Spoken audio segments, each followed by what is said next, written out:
It's Cultivate Ag, where ideas take root and innovation grows. Hi everyone, I'm Hannah Michael, your host of Cultivate Ag podcast, brought to you by Clemson University's Cooperative Extension Service and CU CATS. Each episode we dig into what's shaping the future of our farming in South Carolina and beyond. Let's get into it. Today's episode is all about ag tech that pushes the boundaries of what's possible. From robotics in the field to data-driven weather tools, our panel explores what's emerging and what's useful. Also, what's holding us back too. If you've ever wondered how to turn innovation into implementation, this one's for you. The Ag Tech panel, as we were planning who might be this lead-in kickoff speaker, we recognize the importance of talking about existing and currently commercially available technology in the ag space, but we also said, it'd be kind of cool to look outside the box on that as well, to look into an adjacent space, to look at technology developers in adjacent spaces and see what intersections and overlaps they might have. So we decided to bring an expert in from an adjacent space. We found this expert in Dale Mashtair. Dale's here. He's with Applied Research Associates. You guys have a brief bio for him in your program. We cut all the bios down because there just wasn't space for all of them. So I'll tell you a little bit more about Dale. He's worked across a broad range of science and technology areas, ranging from small particle physics, imaging systems, energy and power systems, and now in Department of Defense systems to include robotic vehicle platforms. He's the Greenville group leader with ARA and a principal systems engineer. At ARA, he leads the advanced technology and product development management teams for the integrated products division. He'll have to tell you exactly what that means, and I suspect he can. And then he has specialized throughout his career in whatever role he has served in identifying and adapting solutions to fit challenging customer requirements. And we'll give you those in the ag space, Dale. I promise you that. He lives in Landrum with his wife Penny and three sons and their families nearby to include 6 grandkids. So please join me in offering a warm welcome to Dale.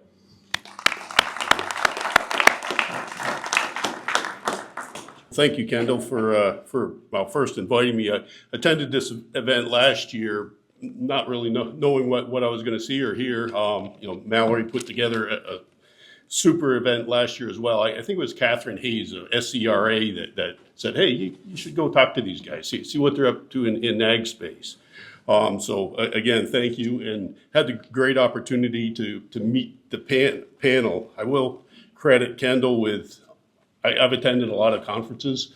The time put into preparation and everything for this is incredibly impressive in my mind. So really appreciate it. And so a little bit about ARA, and I want to do this pretty quickly. So I apologize if I feel like I'm going through some information really quickly. And Dr. Joe from SE State earlier to comment made should be doing this role, because I'm not going heavy into ag technology, just kind of looking at what we do in an adjacent space.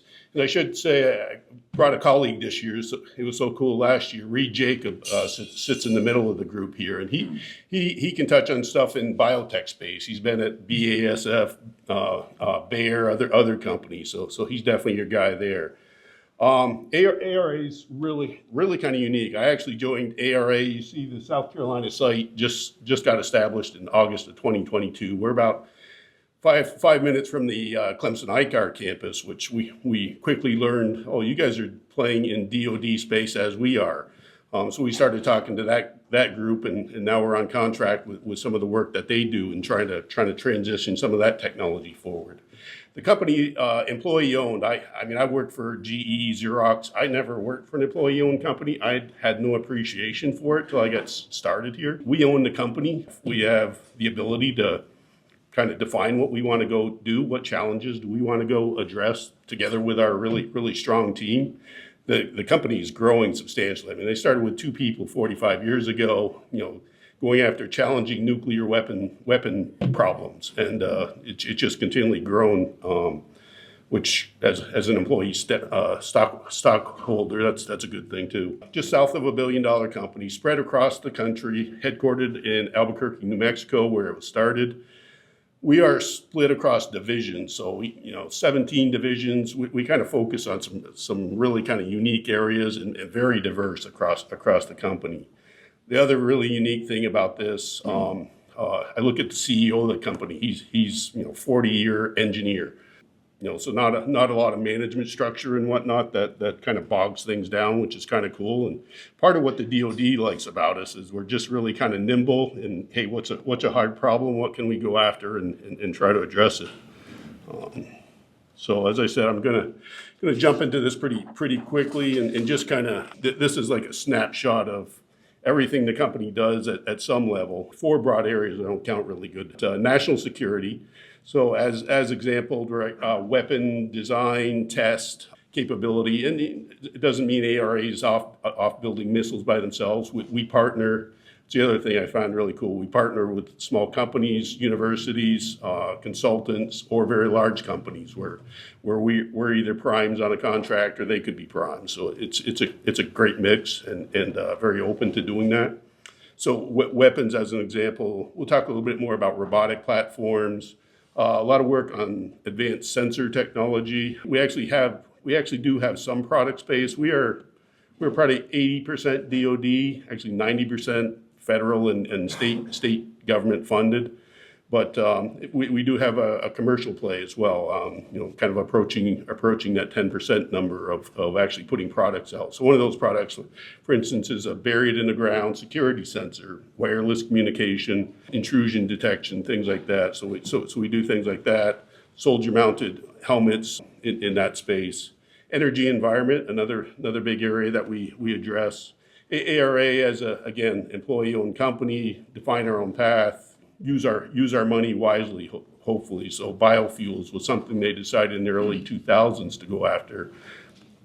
They developed and successfully demonstrated the first biofuel military jet flight, which pretty impressive. Actually, very very strong play there in commercial now over the last few years, working with some of the big refinery companies. Risk assessments, another area of support. So you see this HER loss, it's called. So hurricane risk assessment, loss assessment. I heard the earlier panel talking about we're risk based for agriculture. So that's the type of thing that we do. Talking to David Huizenga about all the wildfires recently. We've got tools that look at fire spread as an example, or network communications. Infrastructure, so think transportation and airfields. Everything the FAA does in terms of looking at airport security, all that, they usually bring ARA into that. In addition, we've got some technology products in that space, CPT, cone penetration testers for geology. So you're going to build a bridge there, building, et cetera. You want to know what's under the ground up to 300 feet down kind of thing. This beast, typically we make in that space automated pavement testers. So before we go lay hundreds of miles of pavement on 85, they want to know what that formulation is going to do. So that's another area. And health solutions, again, very diverse company, right? So we were asked to study the effects of vaping on the human body, weapons blast effects on warfighter soldiers. Kind of unique thing. We hired a PhD out of SMU a couple of years ago that was doing his work in micro robotics. So he actually has contracts looking at injecting particles into the body, go after cancer targeted drugs, or ocular surgery for some kind of unique challenges. So I'm just going to touch on one example of some of those technologies that I have a lot of fun playing with, quite honestly. But talking to the panel, I started to realize there's a lot of similarities in the challenges of injecting technology into ag space, but we're confronted with those in DoD space as well. So robotics, I mean, ARA's been working robotics for 30 years, skid steers, excavators, feller bunchers. At one point in time, they cleared 1,100 acres up at Fort Drum or something with a robotic feller buncher. And then autonomous vehicles for the soldiers. Really, it's about taking the soldier out of dull, dirty, dangerous jobs. The example we show here in this picture is actually a family of robots, if you will. Think track platform. It's and this is at our site in Greenville, about the size of a UTV, a side by side. But then you've got this mini UTV that you can go off and send in for dangerous missions. So what if it blows up? It's only a couple $1,000. UAVs, obviously, they're used pretty extensively in the farms, in the ag space. This particular one, you hear about all the issues in the Ukraine. Think of a mothership that can fly up, fly away, and then drop off a whole bunch of little ones to go blow things up if you want. As I said, these challenges are return on investment. Typically, the DoD is not just handing out money. Sometimes they do, but not for us. You have to demonstrate what you're going to do. So typically it's an industrial investment to come up with a concept or do an analysis to show it's feasible. But on the other side of that equation, soldier availability, I heard labor challenges talked about pretty extensively. That's a challenge for the military, right? Less and less people signing up to go be soldiers. And then, of course, there's soldiers' lives, right? If we can take them out of harm's way, that's part of why I like doing this job. It's got to be easy to use, right? It's got to be robust. It's got to be easy to use. The nice thing about all these young soldiers coming in, they were playing Xbox the week before, so we design our controllers to look like an Xbox controller, and it needs to function that way. Most importantly, though, is get it into the soldiers' hands early, right? Get a technology. Please go play with it. Tell us what's wrong with it. What do we need to do to make it better? So I can imagine the same has to occur for the ag space. Overload, I think Rachel, I heard about kind of data overload. It's like, yeah, I can sense all day long and collect all kinds of information. How do I use that appropriately? We have to develop tools that help the warfighter use that. So we have like mission planning management tools. You got these robotic assets. How do I go use that effectively on my mission? Communication insurance, that's another challenge I heard. Internet's not everywhere in the rural environment, so we have to deal with that. Cybersecurity, GPS denied, right? If I go through the forest or I go into a tunnel, how's that robot going to function? So those are things we have to work about. We apply what we call a PACE plan, right? It's primary, alternative, contingent, emergency. So there's in some sense can be redundant or different forms of communication to help that out. And then reliable. So we spend a lot of time on modeling, rapid prototyping, just build something kind of crude, again, get it into the soldiers' hands. So again, a lot of similarities, I think. And kind of wrapping up, as an employee-owned company, we're the core values, kind of the guardrails for the company are passion, freedom, service, and growth, which are not just corporate speak for ARA. It's real. I mean, honestly, it's why I'm here. Kendall said I've got three sons, 6 grandkids. They all like to eat. I care about what goes on in the ag space. And our company does too. We've been heavily focused, DoD, other government. And some ag applications, Reed has stepped in to be our leader for agriculture kind of corporate initiatives. So we're like gathering information across the company.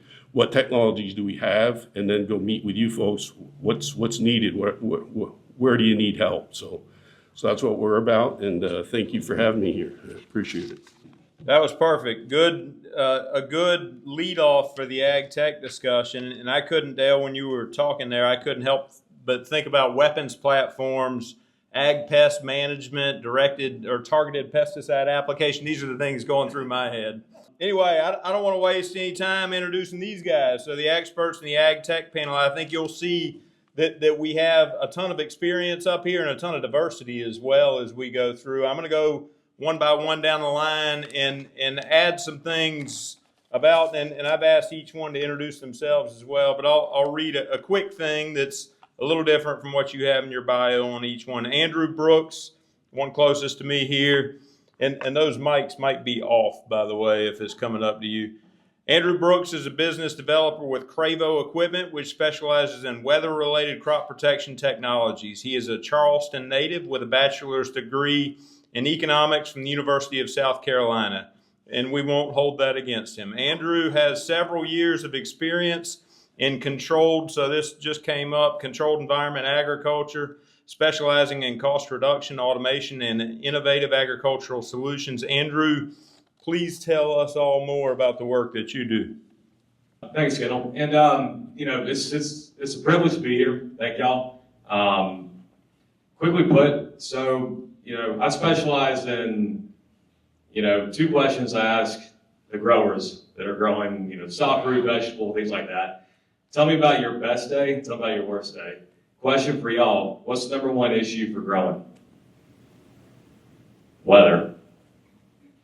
Tell me about your best day. Okay, it was weather related. Tell me about your worst day, weather related. How do I max out your good day, weather? How do I max out the weather on the bad day, make it better? There's a grower here that I haven't seen him yet, but I just was at his farm yesterday. He's a friend of mine, Eric McClam from City Roots. He has a structure from our company that he uses to grow his brassicas. Any rate, so over the last several years, I kicked off my career when I was in Chicago. I worked with multi-state operating cannabis companies in Florida, California, Canada. Since 2021, I've worked with teams in the Netherlands, formerly at Priva. So, now my world is, I specialize working with vegetable, soft fruit, field growers, in the tropics that are looking to max out optimal growing conditions, but retract the roof when necessary in adverse weather events. So I humbly have learned a lot from, folks from Turkey, Australia, the Middle East, north of Morocco specifically, Mexico, where we have our demo center near Plateau. And now, I get to work in my home state, which is nice, and honored to be here. So thank you. Thank you, Andrew. Next to Andrew, we have Dr. Ed Barnes. Ed is the Senior Director of Agricultural and Environmental Research with Cotton Incorporated. If you're not familiar with Cotton Incorporated, it's funded by U.S. cotton grower dollars, and it coordinates the research and marketing efforts to support the U.S. cotton industry. Ed has spent 22 years there managing agricultural engineering projects with a focus on precision farming, irrigation, conservation tillage, harvest systems, ginning, and advancing automation in cotton production. Ed, there's a lot you've done over the years. We were talking earlier, Ed has been a huge advocate of technology adoption in cotton. Would you like to add any of that? Just add a few things. I am an agricultural engineer, so in the agricultural space, we are definitely the ones that are technology biased. So that means you kind of got to keep us under control. We might try to make it a little more complicated than it needs to be, but overall, we do try to make technology more available to farmers. In Cotton Incorporated, we do have board members from South Carolina. We work with universities like Clemson across the U.S. to try to figure out what are the best technology innovations that will fit on the farm. And so I've been privileged to work with engineers across the country like Dr. Kirk. You heard from Dr. Maraha already. And you see, and I'm not supposed to use the R word because that scares farmers, but the robots. You saw Joe's robots running around the field. And it made me a little bit jealous to think of the new students. We've got students here today that you're going to be able to be working with that technology. But then I'm reminded that I started in agricultural engineering in the 1980s. So that was after slide rules and we had computers, okay? And so one of the first things I remember working on was a computer model for peanuts and back then we talked about expert systems. And so it wasn't quite AI, but it was trying to encode an expert's knowledge into a computer program. We've really come a long way since that, and what keeps me up to speed are working with these different universities and students and looking at all the exciting technology on the horizon. Very good. To Ed's left, we've got Rachel. Fun fact about Rachel, it's her birthday today, and she could think of, yeah, let's give her a happy birthday. Y'all want to sing? No, we're not going to sing. But she could think of no better place to celebrate her birthday than right here with all of you guys. So thank you, Rachel, for joining us. Rachel's a third-generation row crop farmer and partner at Sharp & Sharp Certified Seed in Allendale, South Carolina. Rachel combines her background in law with her passion for agriculture, growing multiple crops and serving in leadership roles with the South Carolina Soybean Board, South Carolina Seedsmen's Association, and the Allendale County Farm Bureau. Rachel, please tell us more about yourself and your operation, if you'd like. Like Kendall said, my name is Rachel Sharp. I'm from Allendale. I am a row crop farmer. I farm down there with my dad, and we farm soybeans, corn, wheat, cotton, peanuts, oats, and rye. I think that's all of them. It was Sharp & Sharp was started in 1947 by my grandfather. My dad came in 1970. He's a Clemson grad, both my grandfather and my dad. And then I came in 2016, I guess. Anyways, we also have a certified seed business. So we have a seed cleaner, like a conditioning plant there where we harvest the seed, then store it, and then we're able to clean it, process it, bag it. I'm excited to be here and couldn't think of a better thing to do on my birthday. Thanks, Kendall. Last but certainly not least, to Rachel's left is Josh Miner. Josh is a precision ag technology specialist. Not his birthday today, I don't believe. No.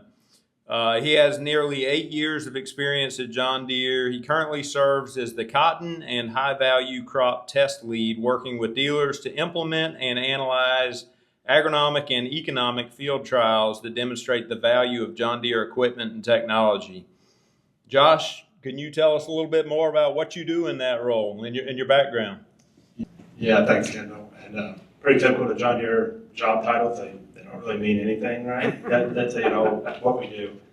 There was a question earlier: is how do we ensure that the equipment that's being shipped out of the Midwest is relevant, fits our market?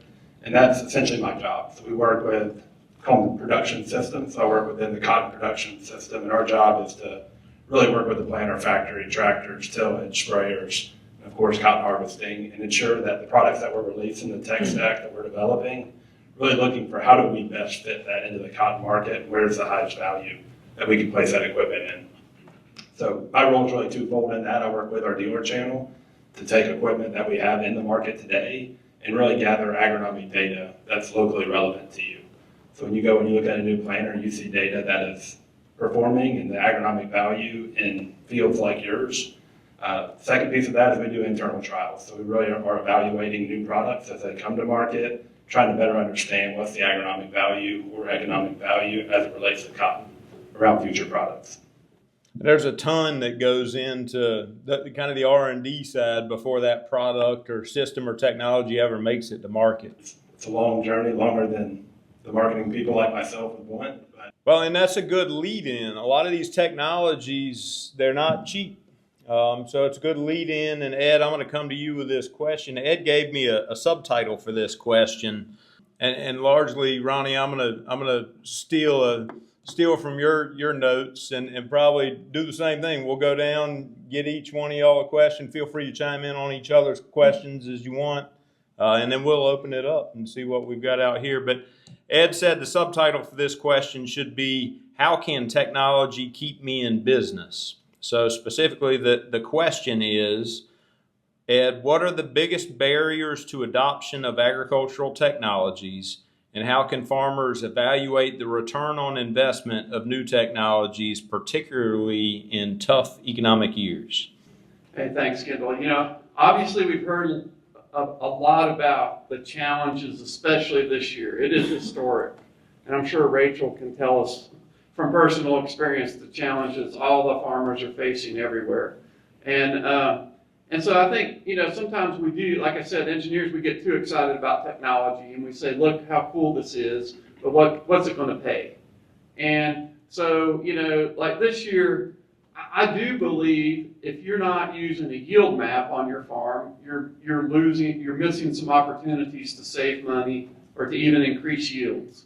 But this would not be the year, if you haven't done it before, I wouldn't take on a yield monitor, because you have to learn how to benefit from that data.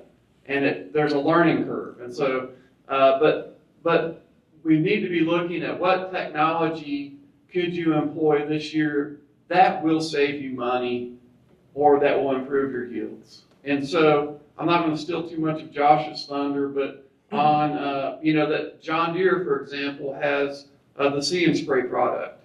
And they have a pretty clear economic analysis you can go through. It's probably not going to be for everybody. Sorry, Josh, but I think he'd tell you the same thing. But you can pretty quickly figure out, am I going to save money from that technology this year? And, as we look at these new technologies, a lot of them are, heavily based on processing power for computers.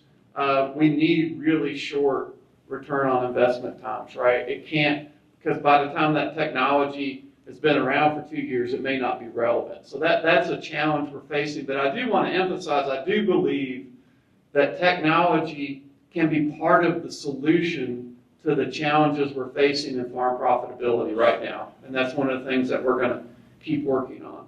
And this might be one some other panelists want to weigh in on.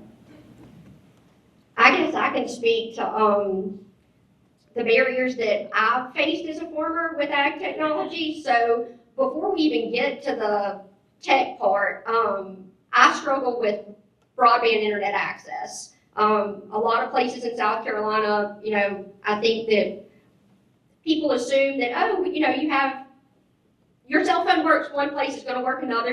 Bars might go up and down. Well, in Allendale, especially out at the farm, you might have a bar or two, but that's not enough to do much. And so I have been through quite a lot trying to get broadband internet access. I started off, when I first came back to the farm, my dad had HughesNet. And do y'all know what HughesNet is?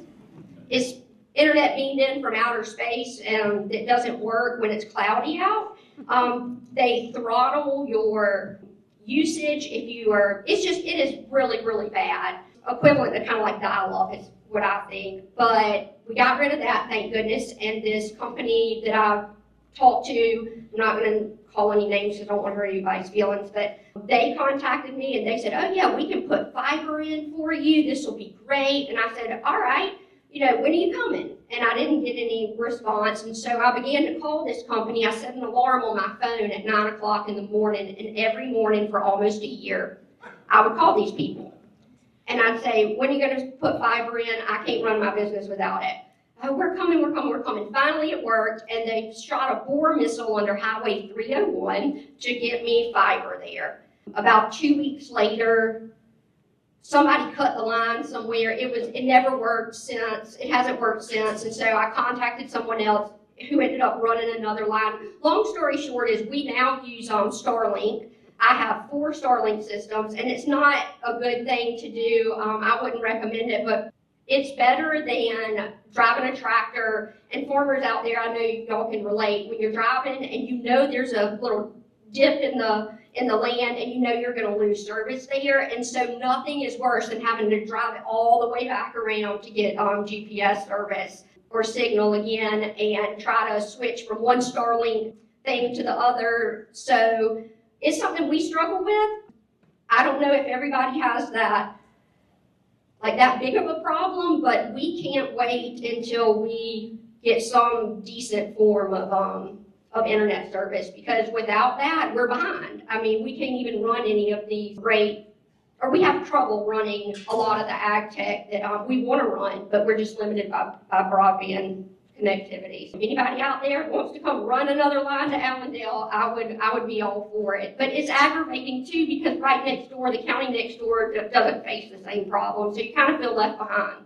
Jim, I'm gonna pass you the mic in a minute, or at some point I'd like you to kind of tell us what you guys are working on. You've got some things in place. Jim's with the state broadband office, but you're on standby if you don't mind in a minute. Thank you. And Jim was up here last year to address rural connectivity and broadband. But, Josh, I think you can probably weigh in on this one too. These ag tech tools that we have, they're only as good as the connectivity that supports them. And Rachel currently has to go to the highest hilltop to shut down our center pivot, that type of thing. So tell us more about what you guys are doing or solutions. Yeah, so we have a few, right? So we actually just released, we call it JD-Link Boost. So JD-Link has always been our telematics technology. It was no more than a cell phone we embed in the cab. That allows you to connect to the cloud. What Rachel just said, right, that doesn't work everywhere. So we actually did just release JD-Link Boost, which is Starlink enabled on our equipment. So we ruggedize that Starlink a little bit and mount it into the cab, so we do have more reliable connectivity. The big part of that is as we go to automation, as we go to these jobs that do require that connection, that Starlink is a path to be a lot more stable with that. And kind of back to Ed's one, right, about adopting technology and that ROI. And the analogy I always use, and it's probably a terrible one, right, but like, if you're going to start a diet, what's the first thing you should do? Probably step on the scale and see how much you weigh, right? You always need that baseline. We've talked about we have so much data that comes in. We have so much data that we're sitting on. And really my first rule of thumb when we sit down and meet with growers is it's not feasible to adopt every new technology year one, right? It's leverage that data you have and step on the scale, right? What's an area you want to save some money or you think there's opportunity to drive yield at? And let's start talking about features or start talking about technology, right? And the other neat thing that we're getting into in the ag industry, and it's not just John Deere, there's a ton of other companies that are really focusing on like retrofit kits, right? We don't have to go out and buy a brand new planter. We can ship you just the row units, right? And we can rebuild your existing toolbar for, well, it's scary to say a fraction of the cost, right? But a lower cost, right? Where you can get that new technology without getting that whole good planter that comes at a premium, right? So we can retrofit that on planters. We can retrofit on sprayers. So once you really identify what is that area that I want to address on my farm, usually through data, then it's kind of starting that progression, right? What's a technology that could potentially address that concern and help solve it? And you can continually kind of build off of that. Fractions can be above or below 1 as well. That's right. Andrew, on these two questions, do you have anything to add on the ROI or otherwise connectivity challenges? Just quickly in the room, is anyone here in the state growing vegetables, soft fruit? Raise of hands. Maybe a bit separate from the cash crop, row crop side. I specialize in fixing climate problems for people growing food production, right? Back in November, I was in Aruba working for the Dutch Kingdom of the Netherlands for an embassy mission. There are a lot of similarities with ROI, scarcity, resources, decision making. These big fears people have when they go to bed at night. And what I noticed in Aruba, if you go to Denmark, South Carolina, it might as well be an island because if the trucks stop coming in, they've got problems. Aruba, the ships stop coming in, they've got problems, right? Like, we're going back to the coronavirus, for example. So I exist because my job is to increase local food production, specifically for the tropics. We're here in South Carolina. I want to boost local food production. So when we're talking about return on investment, I come from the education of the Netherlands, the Swedes, the Canadians. They're in cold climates. It's dark. You have to have supplemental lighting. You have to have blackout curtains. You have to have a controlled environment. You have to recreate nature. Down here, I have to cool things. I have to be able to design hectares of production around row crop equipment. It's 16-foot wide. Motor vehicles got to go between beds. When it comes to ROI, these are the things we talk about. So when we're discussing technology, I come from the high-tech world. Priva is basically, the largest automation company on the planet. I've worked with the biggest and the baddest vertical farm greenhouse companies in the world. I have colleagues here, Andy Montgomery and Brian Harris, who we all work very closely together, and we have overlapping clientele, and they can attest to these things as well. So when we talk about ROI, we have to get down to really the bean counting. A 10% increase on cost for technology can eat up 50% of the bottom line. That's just not going to work on especially In our world, we have to go to the offtake agreement first. We have to work our way to the sales market and work our way backwards. You have your upstream, and you have your downstream. Production inputs go to your upstream, your downstream, your distribution, and your consumption, right? So if food production is South Carolina, I've got to quickly think about, say a grower here in Columbia or down in, outside Charleston. I have to figure out a way to get them into supply chain quickly, and I have to do it within 2 years. I can't sit on an asset for 10 years and wait for it to pay itself. So these are the things we think about. When it comes to technology, if I have too much technology, it gets in the way of growing. I can grow strawberries and get enough heat sink in the soil. I don't need necessarily a ton of mechanical heating and cooling. I just need to make sure that I'm getting adequate plant transpiration and plant temperature. Keep it simple. Ag tech is necessary when it's necessary, but at the end of the day, let's first, Josh had made a great point in discussions earlier saying, max out your max out your current utility on technology, and then we go forward. Let's get growing right, and then we go into technology and automation. There's a lot of tech bros out there, Los Angeles, Chicago, New York, wherever. They sell tech for tech's sake. It's important to get into these operations as long as we can directly tie it to revenue. If I can't put that on an ROI model in an Excel spreadsheet, I got to think about that. So step one is let's understand what our first biggest challenge is. That's weather. How do we stop crop loss? Is technology going to increase our yield, kilos per hectare, or whatever, however you're measuring your yield? And then we move into our unit economics and so on and so forth. So yes, ag technology is important, but let's make sure that we're dealing with adequate growing systems first, and then we step our way into these features. God willing, increase profitability and local food production. Something that I appreciate you mentioning was, some of these companies that are selling tech for tech's sake, a term I've heard is digital snake oil. That's one of the things that people talk about. And it becomes all the more important for third-party, neutral, non-biased tests and studies to be done. That's the importance of the land grant system, is that we can do tests to validate that these new technologies, whatever they may be, in the same way that we've evaluated new pesticides and new planting strategies, cropping strategies, that type of thing. The other thing, Andrew, you mentioned, and Josh, I'm going to come to you on this one, and if you would pass it to Rachel or Ed maybe after that. Too much technology is what Andrew mentioned. Farmers often struggle with too much data, and lots of data to a guy like me or to a guy like Ed is awesome. Like, we love it. But the farmers get buried in it, and it's great until you do get buried in it. So how can AI and automation help turn all this information into actionable decisions instead of just more screen time? Or is that the direction we need to be going with it? Yeah, good question. And I always struggle with AI, right? Because it's a buzzword right now. And there's tons of different forms of AI, right? So I'll say John Deere doesn't have any commercially available. We would call our See and Spray technology AI, right? That's a CVML that's running, identifying weeds and spraying them. We don't have any commercially available ones for data today. But the two big opportunities I see is really they're talking with growers like Rachel and some others who are using ChatGPT and commercially available ones. It really does two things, right? It breaks down a lot of the data silos that we've struggled with in the past. Where before you could upload to one system, you couldn't upload to the other, and it was impossible to get all your data in one area. Benefit we've seen is being able to upload a map from a PDF, right? And the generative AI technology can take it and actually draw inferences off a PDF map, right? So it's starting to break down some silos. The other part that I think is really critical is it's changing the way that we interact with data, right? Today, to go in our system, and I'll speak for John Deere, right? You have to, first of all, the hardest part is remember your login and your password. That trips up about 75% of the people we meet with, right? If you make it through that gate, now you got to remember the 20 different tools we have in Operations Center and how you get to your data, how you get it side by side, how you get any insights out of it. And for the younger generation and more tech savvy, they get a hold of it and they can do it pretty quickly and they get good at it, right?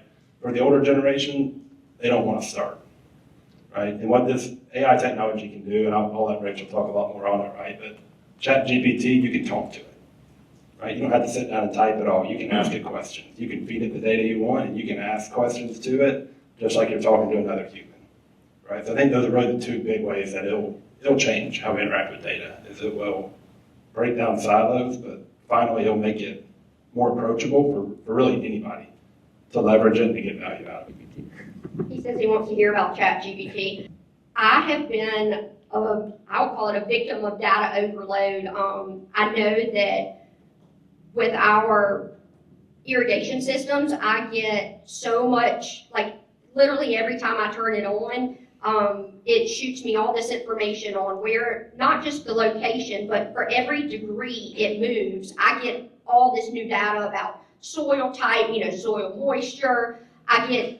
And I mean, y'all, it comes in probably each tick of a degree, I might get 14 or 15 pages of Excel spreadsheet data. And I finally went, oh my gosh, I'm just going to turn it off. I'm not going to use it because it was so much information. So then I realized that ChatGPT existed.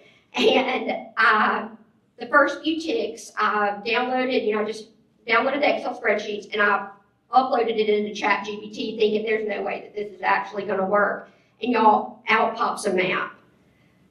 I wonder if it'll do this for every tick, and every tick of the degree mark. And after about the fifth one, it said, you have to purchase the ChatGPT because you've exceeded your blah, blah, blah, blah. And I said, all right, click, $19.99 a month. If this continues to work, I'm going to be amazed. And it did.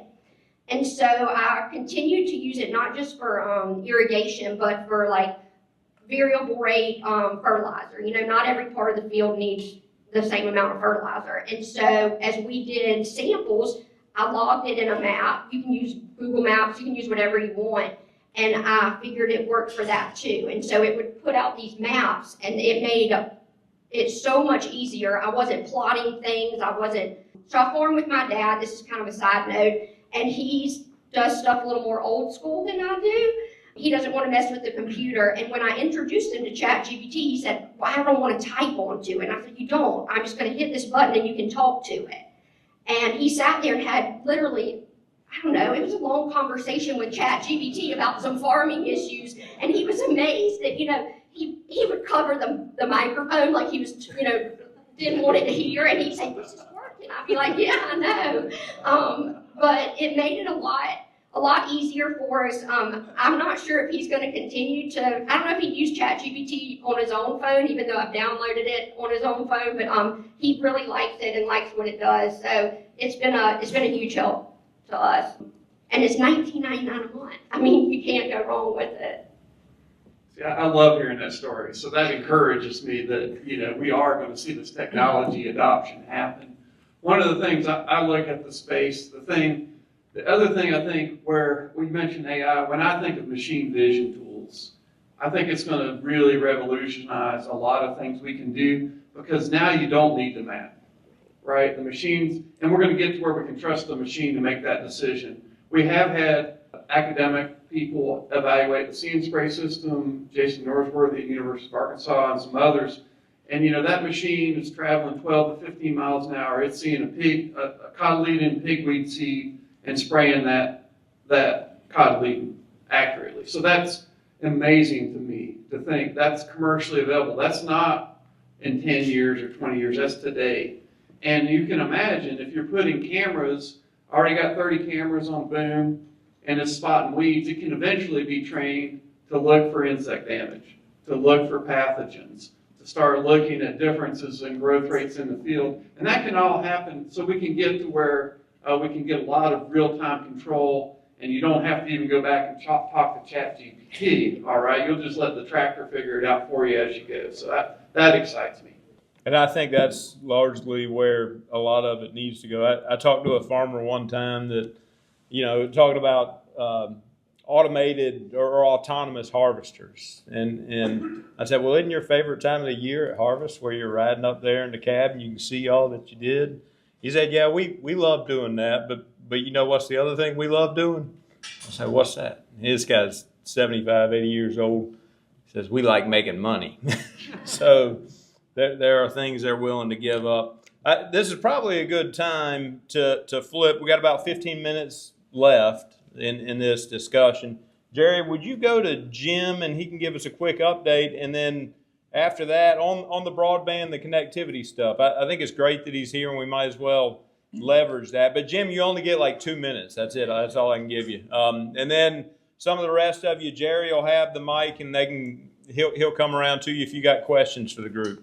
Thanks so much, Kendall, and it's great to be back here again. And Rachel, happy birthday. But I am the state broadband director, so my job and my team's job is to make sure that we get internet service out into, like I say, all the nooks and crannies around the state.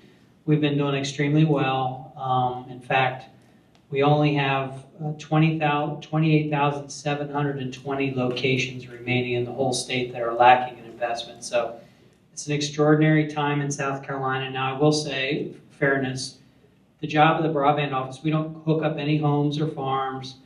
We make investments in internet service providers. So like Rachel, what you were talking about, we have funded a couple of companies to bring fiber. So we'll have a sidebar on this, but that's what we do. And we've had incredible progress in South Carolina, but picking up on this discussion, where do we go next? Once we have all the homes connected, the communities that have access to high speed, extremely high speed, reliable, redundant fiber buried, because we had a whole county in South Carolina that lost 1,000 telephone poles in an hour.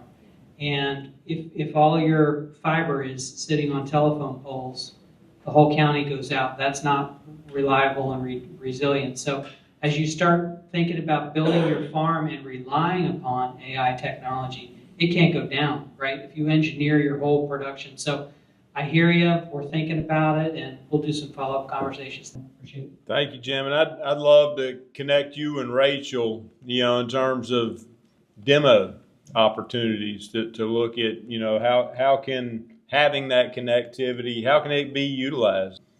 Use you as a poster child, Rachel, for other farmers to see the opportunities. What questions do you guys have? I have a whole sheet of them, so don't worry, but I think y'all's are, like Ronnie said, I'd rather hear yours than mine. All right, so as Andrew said, we're in the controlled environment ag space. Part of the reason I'm here is to understand how controlled environment ag can improve everybody else's ag. So are there areas you see that the technologies, maybe propagation and transplanting, things like that, to accelerate crops that controlled environment ag can play a part in, or transitioning out of the field into controlled environment for soft fruits and things like that, but it doesn't seem like that's the big group here. We think about this a lot, Brian and I, and our funky bunch.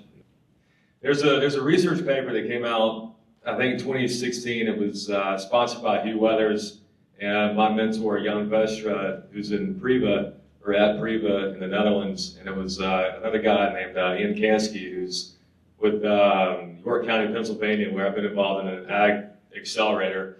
If you go to the Netherlands, you find the research group called, it's a commercialization research nexus called Delphi.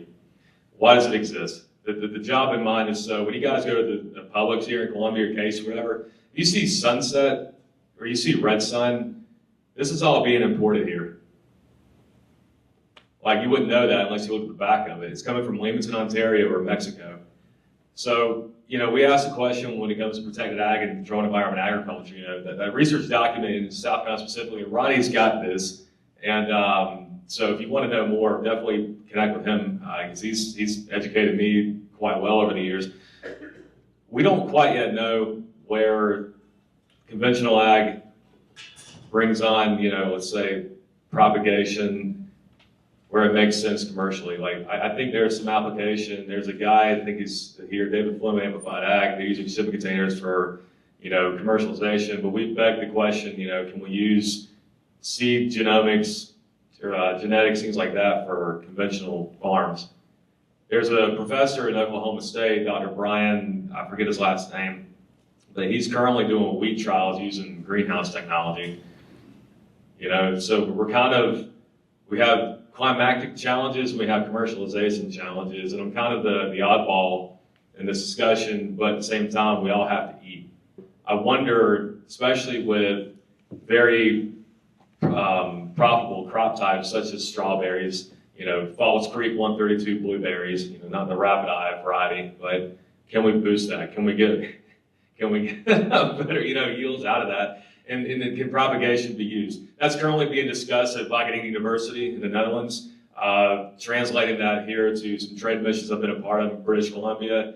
Dr. Cherry Cabot at Ohio State is a resource. She's been working on this for years. So I'm going to depend on Rachel here in the coming years to help me understand better. And more so like her, because again, these two should not be in separate camps. We're literally growing things that people consume. We're going to continue to focus on, for research, R&D, tissue culture, things like that. Can this be applied propagation? How can CEA be better value add for conventional farming, right? CUCAT's going to have a helping hand in that, which is why I asked a question to Matt about collaboration with our land grants. So that's kind of a piece of where our focus is at. Got time for a couple more? Or I've got more. There's one. There's one here from Landrum, and then Chase in the back. We've talked a lot about growing, the first step of growing. Is any of this moving towards, or is there discussion in anybody's long-range plans to extend this tech to the next step of processing or value adding or anything post-field from harvesting to end consumer? At least in the food production world, you're seeing more automation in pack house and production. You're seeing less automation in the growing side, at least in the tropical climates. So I'm talking 40 degrees north latitude down to 30 degrees south latitude. The investment curve right now is more excited about pack house and harvest. So here in South Carolina, if you go up to Anderson, you see solely organic, you see a lot of automation in their process. So to answer your question, yes. And in my opinion, that's what has investors excited right now, is demonstrating 5-10 year offtake agreements because of the pack house. Maybe not necessarily so much on the growing. Growing's kind of taking us, is behind the pack house side. So yes, there is a heavy involvement. Ed, would you like to talk about the ginning operations? I'll just add, on the post-harvest side, there's a lot going on the cotton gin. 15 people operate a cotton gin. And a lot of those people would be standing around the bale press. There's people putting on wires for the bale. There'd be people pulling samples. And now if you go to a gin, there can be nobody at the bale press. There's already an automatic strapper. There's an automatic system to pull the sample. And usually there's just someone standing there to make sure the equipment works. So I would say really on the post-processing, then, areas I'm not as familiar with, but, on fruit sorting, on detecting blemishes, that stuff is already being implemented. So it's really something coming. Another thing that's going to be coming is more automated materials handling, especially in warehouses. There's a lot going on in that area. So I just make one more plug from like a traceability side on cotton. We do tag. Every large roll has RFID chips, which gins can integrate into their software. Right, so while it's getting more automated at the gin site, they can have more information coming from that field about that block of cotton that they're bringing in, or that module of cotton. Automate the gin systems as well as trace that data back to their fields throughout the process. So large opportunity for traceability through RFID technology. Yeah, and the cool thing there is while we've had yield maps for decades really now, that gives you the ability to make a quality map. You take the data from the gin and put it back in those fields, right? Yep, that's right. Landrum, you got one for us, right? Yeah, quick question. One of y'all have mentioned it about, technology is great, but sometimes you kind of feel like you maybe chasing technology when you don't really need to. And just speaking from a grower's perspective here for a second, every year it seems like something new comes out and we got to figure out something new. Or how does this, what's its value, ROI, right? That's all that really matters when you get right down to it. And Josh, I hate to tell you, I'm about to pick on John Deere here for a minute. And I got a lot of green equipment, but I actually prepared this, and I showed it to Mike just now. I prepared this for another meeting. It just happened to be in this folder. Since March 14th of 2020, John Deere stock price has increased by 210%. I just share that fact I'm not picking on John Deere. I want everybody to make money. All right, I want everybody in this room to make money. But are we chasing something that doesn't necessarily need to be chased? I guess that's my question. Because we're pretty good at what we do. and that's growing what we grow. We may not always need the tools that you're trying to develop that we're paying for, and it's costing our businesses money. I guess that's my point. 100% a fair comment. I won't comment on our stock price because I don't know enough to comment on it. But what you just said is exactly what my role is supposed to be, right? Where we have sold technology into market, we sold it because it worked in the Midwest. And we didn't have a ton of data to really back up why it matters in South Carolina, why it matters in Georgia, why it matters through the Delta. So part of our intention here is to collect data to help the dealers sell new equipment, but it's also to help better qualify which equipment fits best in our area. I know that doesn't address your main concern, and I understand what you're saying. New features coming out that are being added on to the true quality, I'll say, features that you purchase the equipment for. Sorry, just to follow up, like sometimes as an operator or as a farm labor has been talked about a lot here, right? We need some pretty not smart equipment. I'm not talking about, but I think everybody kind of sees what I'm talking about here. We need some basic just functionality. We don't need all these fancy buttons sometimes. We need more. We like the options, but we need some basic functionality to get the job done. And we also don't need to fund the entire program at the same time and take it off our bottom line. And that was one of the kind of related, or Ed, did you have something to add to that? And you're 100% right. And the one thing to keep in mind, though, technology is making us more efficient. And so you just think back, you never know you needed a smartphone until you got a smartphone, right? And so I do think, again, we need to look at, is it improving the balance sheet? If it's not, yeah, forget it. But also got to look at, we are competing with countries with very low cost of labor and subsidized inputs. So unfortunately, you're under a greater burden to be even more efficient so you can compete in that global market. And I think technology, the right technology, is going to help us do that. And I did want to comment on the labor issues. We're seeing there's actually an agricultural robotics meeting in California called FARA, where all the vegetable people are very heavily investing and looking at complete automation. So we're taking the operator out of the picture. I think that's another area where technology is going to help us is as we achieve real automation where you are reducing labor requirements. And I know U.S. farmers are already highly efficient and, we've minimized labor. But I think as we move towards automation, it opens up new opportunities too. Maybe you don't need a 120-foot spray boom that doesn't fit in half your fields. Maybe you have an automated sprayer that's much smaller and you can customize the number of sprayers that go to that field. So I think it's going to open up new opportunities that will make us more efficient and profitable. At least that's my goal.